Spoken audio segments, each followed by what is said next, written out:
4 തരം സഹോദരിമാര്, 4 വിഭാഗം സഹോദരിമാര് സ്വർഗത്തിലാണ്, 4 വിഭാഗം സഹോദരിമാര് നരകത്തിലാണ്. മുസ്ലിം സഹോദരിമാരെ പറ്റി തന്നെയാ തങ്ങളത് പറഞ്ഞത്.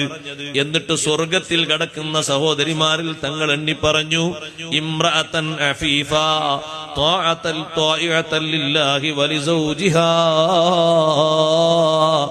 നല്ല പതിവൃത്തതയോടെ ജീവിക്കുന്ന പെണ്ണ്, സ്വന്തം ഭർത്താവിനെ അനുസരിക്കുന്ന, അള്ളാഹുവിന് വേണ്ടി വഴിപ്പെടുന്ന, ഭർത്താവിനും വഴിപ്പെടുന്ന നല്ല പെണ്ണ്. അള്ളാഹുവിന് വേണ്ടി നിർബന്ധമാക്കിയ കാര്യങ്ങളിൽ വിഘ്നം വരുത്താതെ ഭർത്താവിനുള്ള കടമകളും കടപ്പാടുകളും ഒക്കെ നിർവഹിച്ച് നല്ല നിലയ്ക്ക് ജീവിക്കുന്ന പെണ്ണ് സ്വർഗത്തിലാണ്. വലൂദൻ സ്വാബിറാ,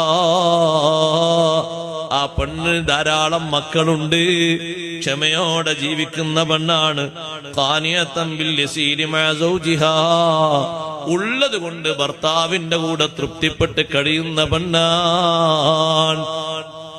അപ്പുറത്തേക്ക് നോക്കുമ്പോ അള്ളാഹു സമ്പത്ത് കൊടുത്ത് ഒരുപാട് സൗകര്യങ്ങളോടെ ജീവിക്കുന്ന കുടുംബങ്ങളെ കാണുമ്പോ ആ അതിർപ്പങ്ങൾ നിങ്ങൾക്കും എങ്ങനെയെങ്കിലും ഒന്ന് വാരിക്കൂട്ടിക്കൂടെ?